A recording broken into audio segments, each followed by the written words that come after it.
Hari Om to one and all. Let me start with the prayer and then I'll explain to you how things are going to go today.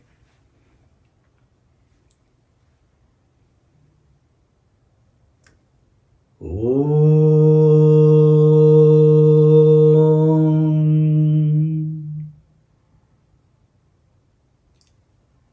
Sahana Vavatu Sahanau Bhunaktu Sahaviryam Karvavahai Tejasvinavadhitamastu ma Vidvishavahai. Om Shanti Shanti Shanti.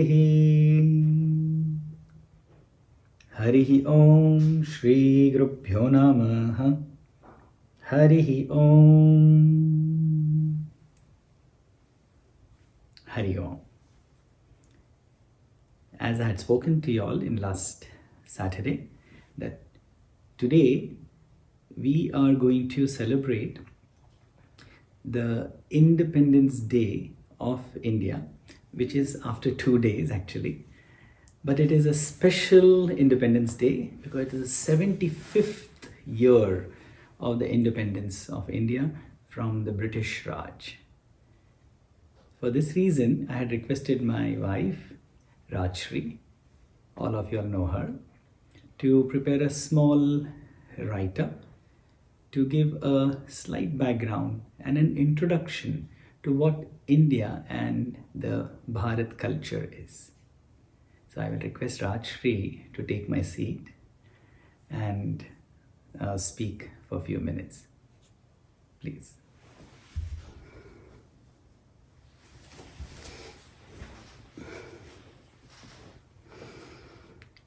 Namaskar, Hari Om to everybody.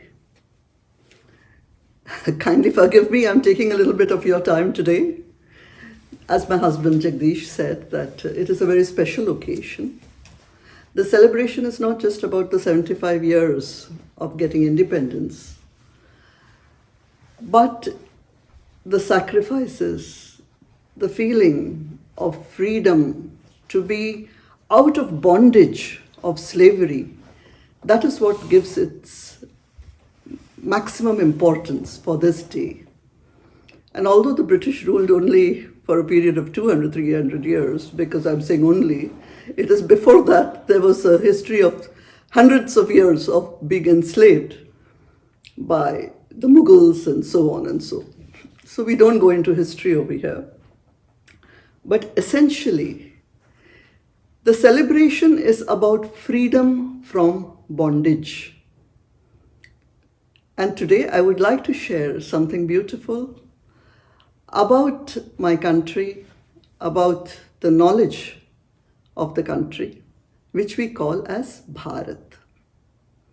Of course, let me tell you in the beginning that there are not just hundreds, thousands of different things which celebrate our country, right from its architecture or music or culture or literature or art. It's just simply too much. But since our topic is related to Vedas, to the scriptures, I would like to share a little bit about it with all of you. Namaste to all who are present over here. When we say namaste, or we begin with the traditional namaste, it essentially means that I respect the consciousness which is within you, the consciousness which is within me, and I bow to that ever-present eternal power which is between both of us. This is what essentially namaste means. Nama aste. So today we are going to share some of the knowledge of its culture with the blessings of our gurus who have enlightened us with Vedanta. The word Vedanta comes from Sanskrit, of course, and the root of the word Vedanta is vid, which literally means knowledge, and anta means the end. So if you go to take the literal meaning, it means the end of knowledge, which is very contrary to what knowledge is supposed to be. Knowledge is supposed to be an endless flow. Something which whenever you think you know something about knowledge, there is always more to learn. So it is never ending. So how does Vedanta say that the end of knowledge? Let's try and understand this a little bit. Vedanta says knowledge ends. Herein lies the secret of what we call Gudha Vidya.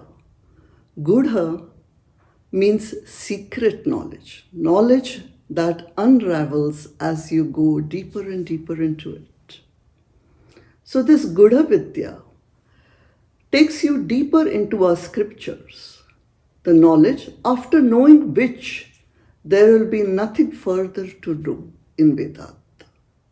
Meaning, not that you suddenly imbibe everything in the world, but it essentially enlightens you to what you are, what is your purpose in life, and what is your relationship to your surroundings in life. Once you understand that clearly and are able to live that, you will find your life far more meaningful, with the end goal that you are removed from the bondage into freedom. Things which hold you back, things which allow you not even to see yourself. That is what liberation or moksha is essentially. So the objective of Vedanta is to take each one of us towards the goal of realization, never to return again. Vedanta is the philosophy of Sanatana Dharma, which is based on certain creeds. To understand this, let us understand Sanatan and Dharma. The word Sanatan means that which has no beginning or end, that which is eternal. Dharma is that which sustains. This is very interesting. Dharayati iti dharma. That which holds you, which envelops you, which sustains you. For example, the heat in the fire is its dharma. The coolness of the water is its dharma. The white of the milk is its dharma. To nurture and to love is the dharma of the mother. To protect and uphold is the dharma of a soldier. An artist's dharma is to paint, to entertain. A doctor's dharma is to cure. A teacher's dharma is to teach. To each one has a dharma depending upon the individual's vasanas. Yes, I'm introducing to a few more new words to you. Vasana essentially means your inclination or your liking, which also one needs to recognize. On the cosmic level also there is dharma, preordained and certain. The wind and the water flow, the earth provides, the sun shines, the planets orbit. Each one has a specific duty which is its nature, and this nature converts into action. Thus, the closest meaning of Sanatana Dharma is that religion based on the eternal sustaining values of life. Okay, so I've brought in another controversial word, religion. Religion means what? It is organized collection of beliefs, cultural systems, and the world views that relate to humanity. Many religions have narratives, symbols, and sacred histories that are intended to explain the meaning of life and to explain the origin of life or of the universe. So we are connected to Sanatana Dharma. So what are the creeds of a Sanatana Dharma? What is it that we believe in? We believe that there is one supreme reality. Let us call it God, the truth, which is eternal, changeless, and permeates everything. All creativity rises from within him, exists due to him or is sustained by him, and dissolves in him to re-emerge. The form of this God may be perceptible or imperceptible. Man created by God is not just the body, mind, or intellect, but something more.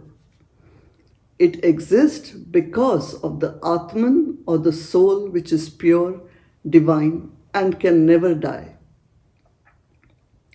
There is the law of karma, hence the cycle of rebirth.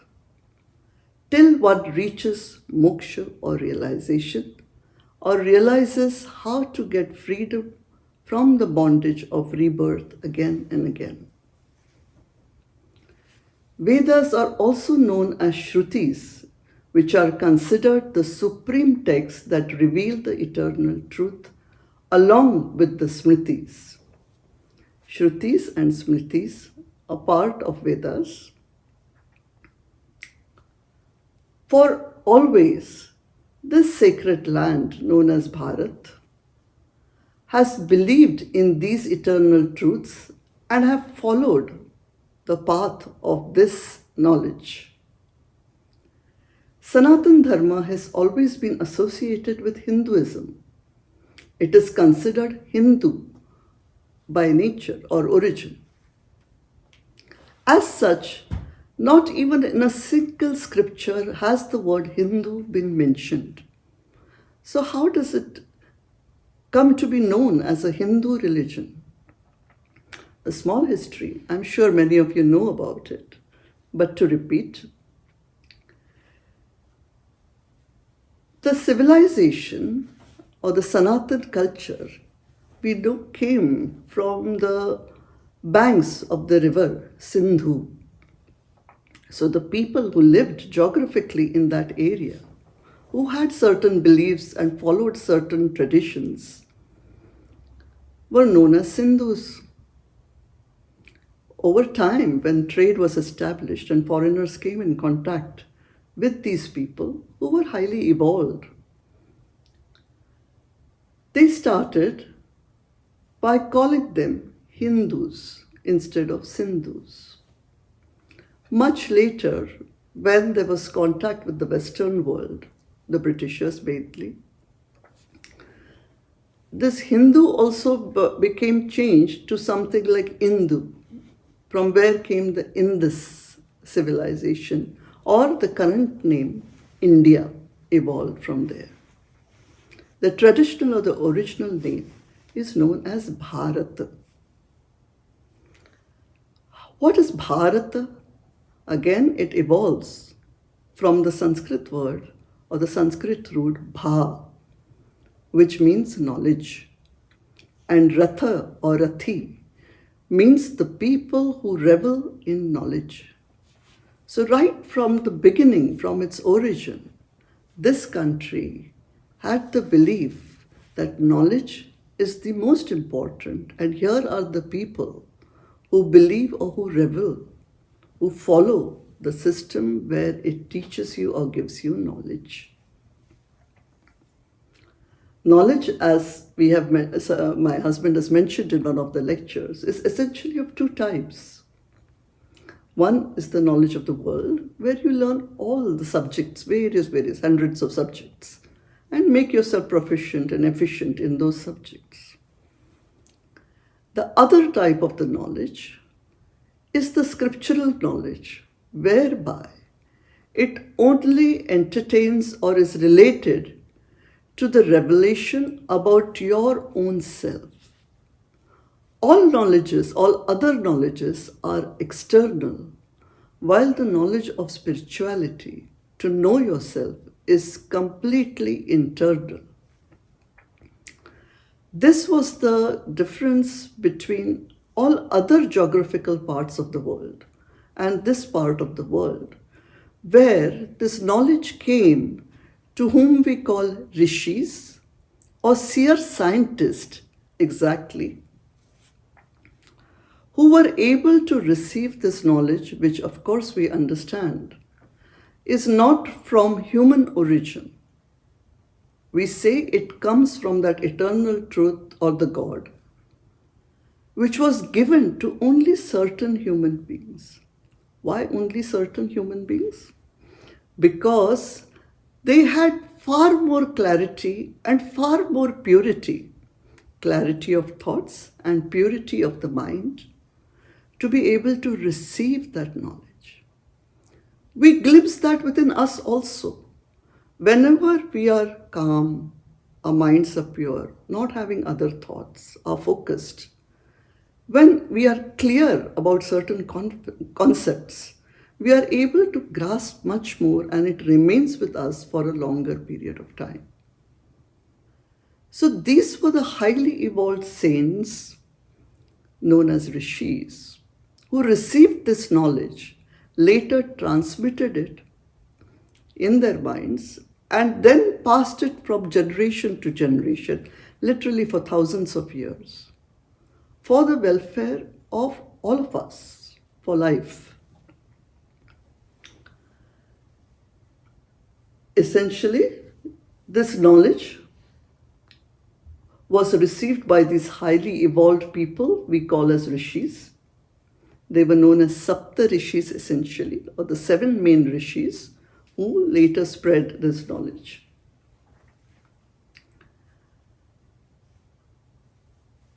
These knowledges were later on compiled and made into 4 texts, which we call as the 4 Vedas.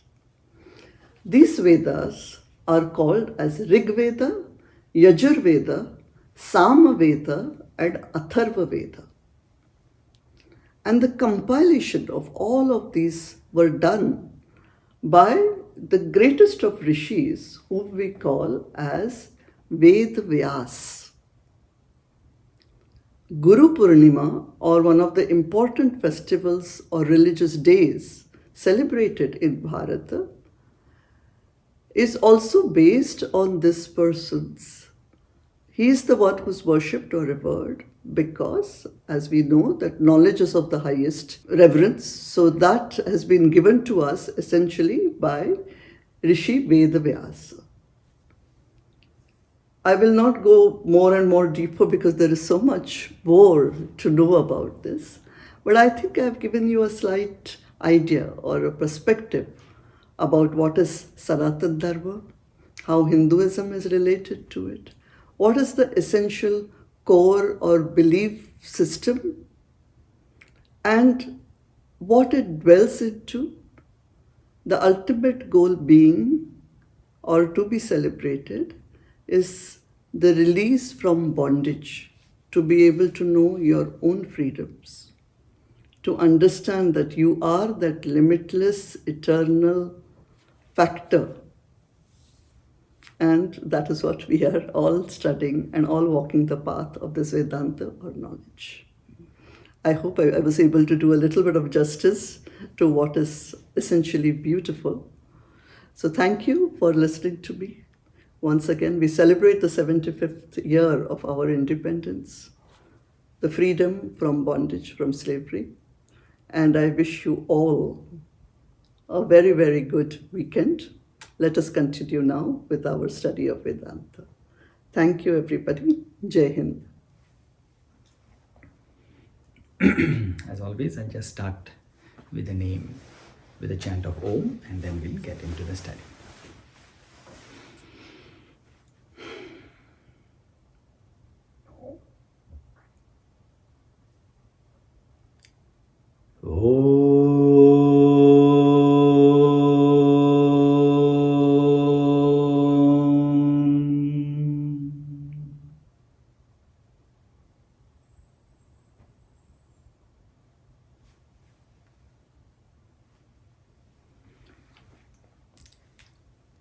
We are studying Vedanta.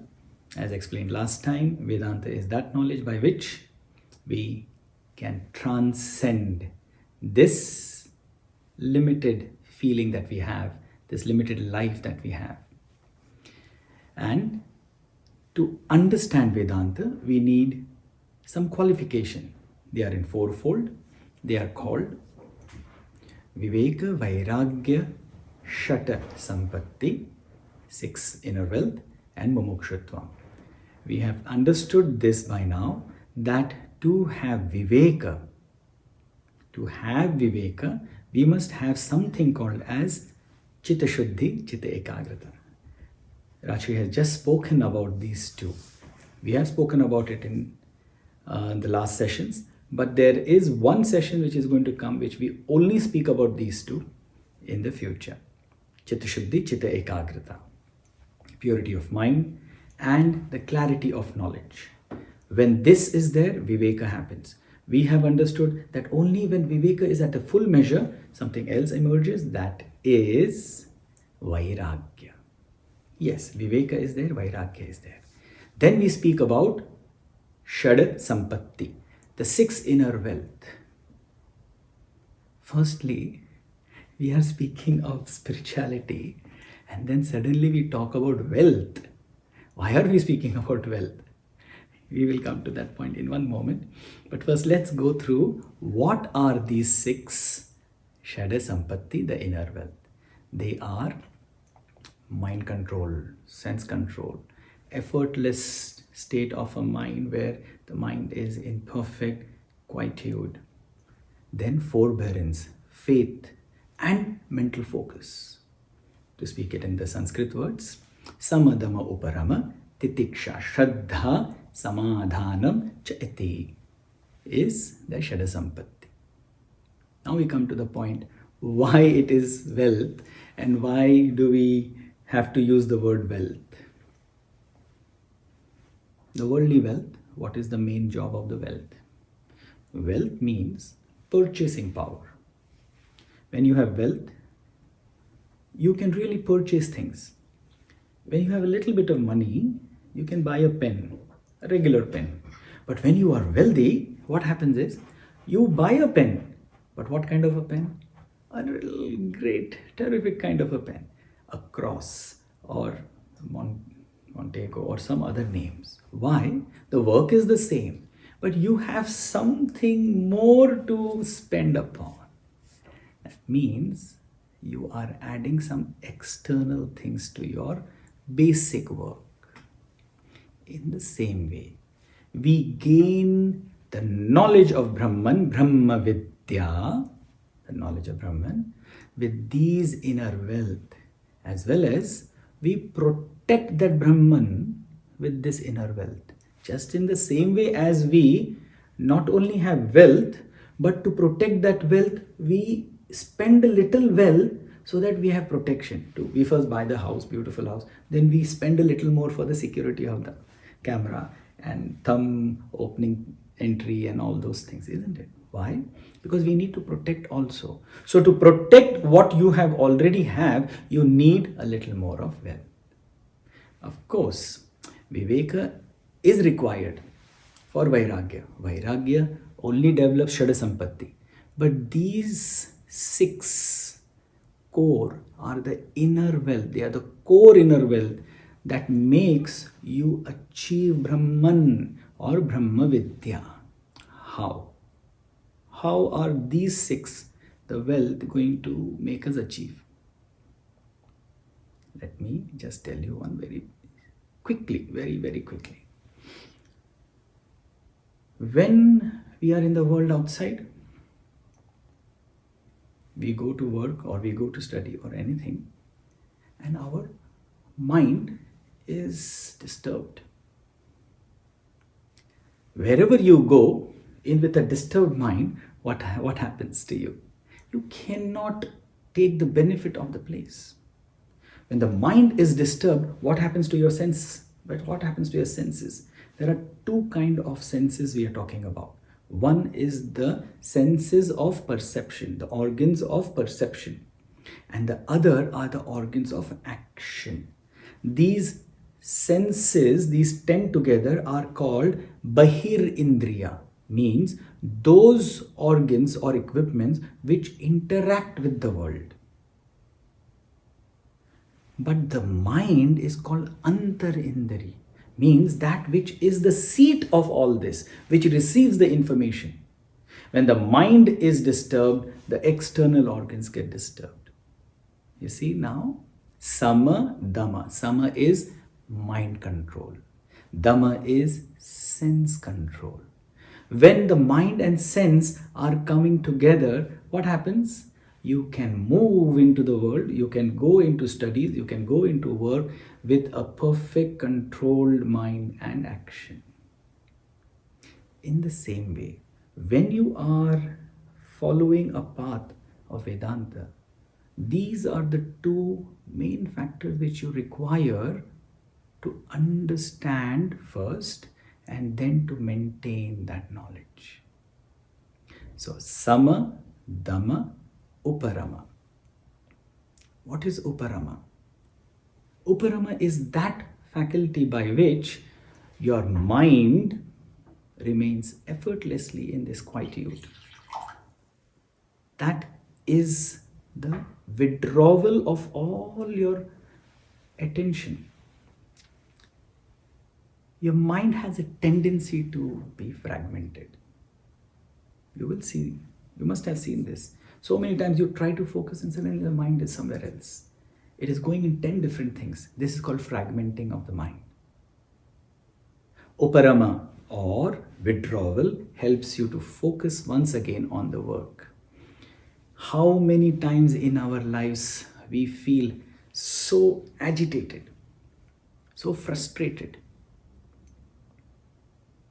We want to give, vent to our emotions. Why? Because the situation that is going on is not to our liking. Titiksha, forbearance, teaches us to bear the situations that are around us and not give vent to our emotion. This is Titiksha. Next comes the positivism. Who on earth does not like a person or doesn't want to be with a person who is positive, whose general attitude is positivism, isn't it? Wouldn't you? Wouldn't you want to be along with somebody? We may be very negative on the moment. We may be depressed on the moment. But when you are depressed, don't you always, when you are negative, don't you want to be in the company of somebody who can once again transform you into positivity?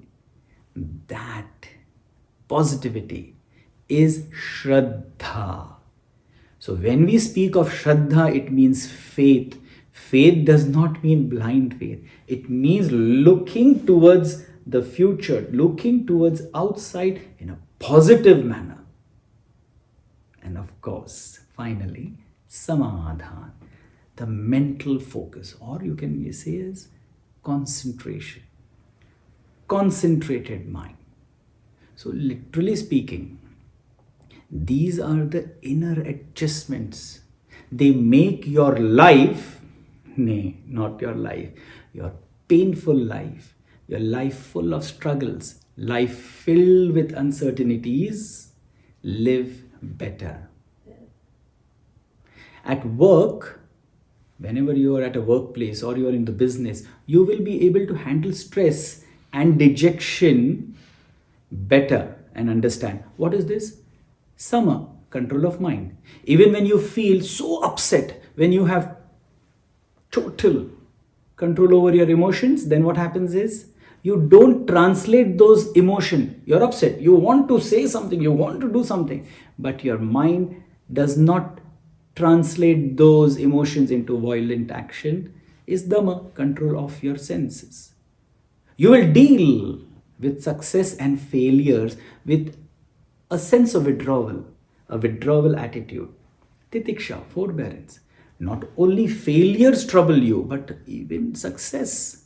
When success reaches your head, you're disbalanced. When failure reaches your heart and makes you completely depressed, you cannot perform. Therefore, the balance has to be there. That is Titiksha. Of course, your work will be filled with confidence as you will have incredible amounts of positivism. What is that? Shraddha. And of course, confidence comes when you are positive. That is Samadhanam. So you see, truly speaking, these are our real wealth. The wealth which is from outside may come and go. And even if you have the wealth, you are the wealthiest man on earth. But if you don't have these inner wealths, think. If these inner wealths are not there, what good is that wealth from outside? I will end with a saying which is a very, very old Hindi saying about this, and I'll explain to you. It says, Putra kuputra ho to dhan ka kya karenge?